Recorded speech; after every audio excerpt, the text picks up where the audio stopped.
Et on revient chez nous pour la fin de ce journal. On accueille Luc Templier. Bonsoir. Bonsoir.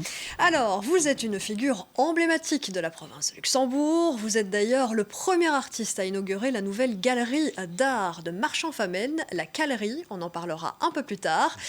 Vous êtes peintre, plasticien, artiste, écrivain. Mais là, je vais discuter avec une autre de votre corde à votre arc. Un travail fascinant d'ailleurs, vous l'avez amené, c'est la calligraphie de livres entiers. Est-ce que vous Oui. pouvez nous expliquer ? Mais oui, d'abord, je trouve que c'est intéressant de parler d'art après les informations et tout ce tohu-bohu du monde, C'est vrai. et d'en revenir un peu à la poésie, le beau. Et voilà, je vous remercie de m'inviter pour cela. Oui, c'est une partie de mon travail, ce n'est pas tout mon travail, mais une partie de mon travail, c'est de la calligraphie de livres entiers. Donc sur un seul regard, une seule feuille, un seul feuillet, donné à voir la peinture d'un livre, car il ne s'agit plus d'un livre, il s'agit d'un livre peint, dessiné. Et ici, ce que j'ai à amener, c'est Stupeur et tremblement d'Amélie Nothomb, donc 187 pages ici, entièrement écrite sur une seule feuille. J'ai choisi le noir et une autre couleur, ici le rouge qui s'imposait puisqu'il s'agit d'un roman qui se déroule au Japon.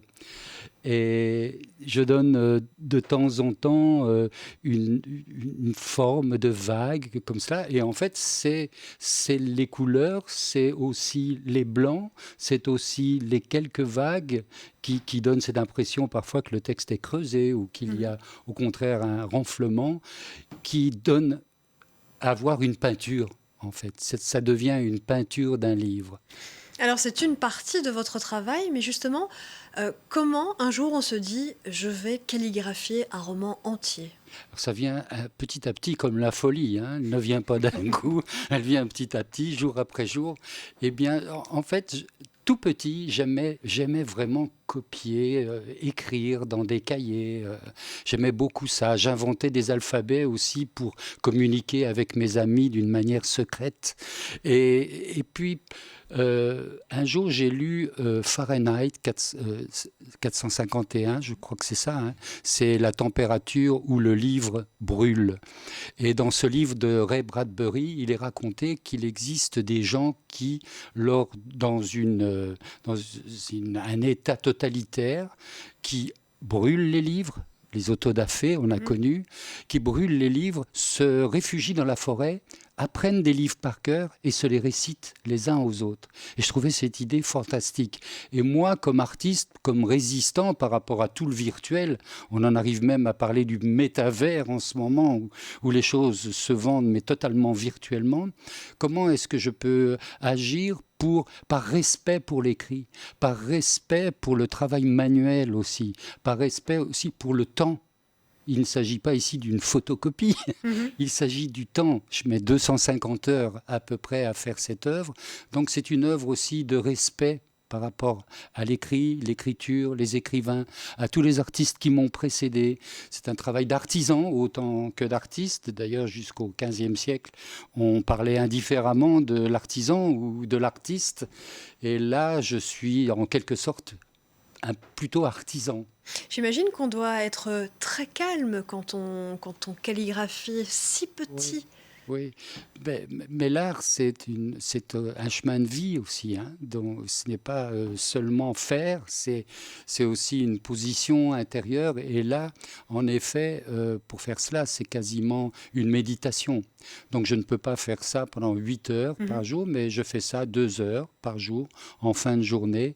Et je rentre dans une sorte de méditation, en effet, car vous êtes absolument obligé d'être vigilant totalement à 100%.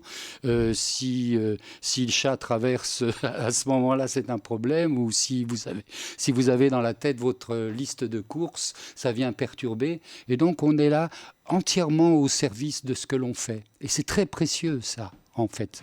Surtout peut-être de nos jours où l'on est sans arrêt à zapper à gauche, à droite. Heureux ceux qui ont une activité qui les prend entièrement. Hein.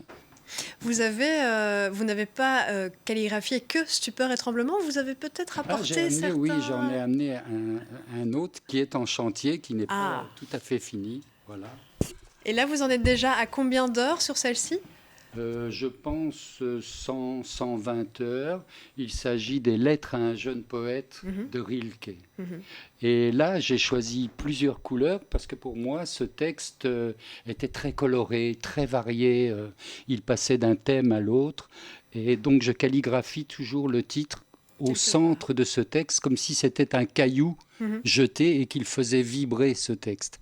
Christian Bobin, l'auteur Christian Bobin a écrit sur mon travail que mes textes se déploient comme les cernes d'un arbre. Donc ce travail est un peu en croissance. Alors pour le moment, vous êtes exposé. Est-ce que Stupeur et Tremblement est exposé justement ? Non, à cette exposition, donc j'ai plusieurs livres entiers. J'ai Stupeur et Tremblement. J'ai aussi un livre de Colette Nice-Mazur qui s'appelle Cérémonie du quotidien, Célébration du quotidien. Un texte de Christiane Singer, un livre, et un livre de Christian Bobin.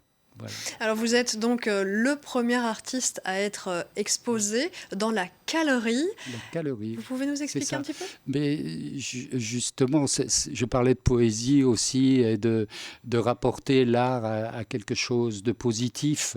Toujours, je pense que l'artiste d'ailleurs a un devoir d'espérance.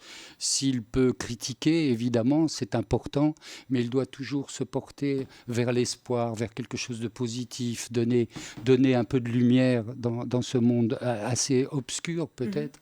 Et cette Calerie, donc, est gérée par le Kiwanis, et c'est autour d'une action pour les enfants hospitalisés. Donc ils ont créé c'est des poupées en chiffon qu'ils donnent aux enfants hospitalisés, et ils ont créé des grandes poupées en silicone qu'ils offrent à des artistes qui décorent ces poupées bénévolement, et la vente de ces grandes poupées servent à justement financer cette bonne œuvre du Kiwanis pour les enfants hospitalisés. Donc, quand on m'a proposé d'ouvrir le bal dans cette galerie, je ne pouvais pas refuser. C'est un tellement beau projet derrière que voilà, je ne pouvais que m'y inscrire. Et bien justement, pour conclure, combien de temps il reste pour cette exposition et où est-ce qu'on vous retrouve exactement ? C'est à Marche-en-Famenne. Exactement, c'est à Marche-en-Famenne. Très belle ville, magnifiquement rénovée. Vraiment, quelle belle ville. C'est une qualité de ville. Parce que c'est une qualité de vie, là.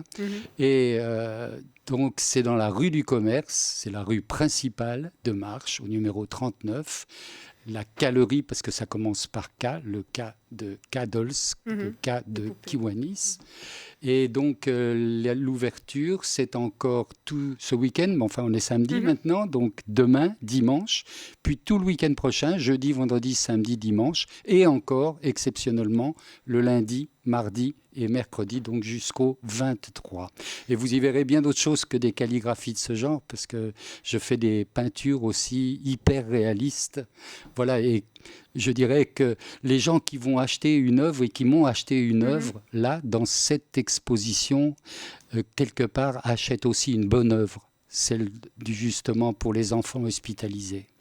Merci beaucoup, en tout cas, pour cette bulle d'optimisme, Luc Templier. Oui. Merci d'avoir été avec nous dans cette édition. Et merci à vous d'avoir suivi cette édition. Vous le savez, l'information revient sur Hélène 24.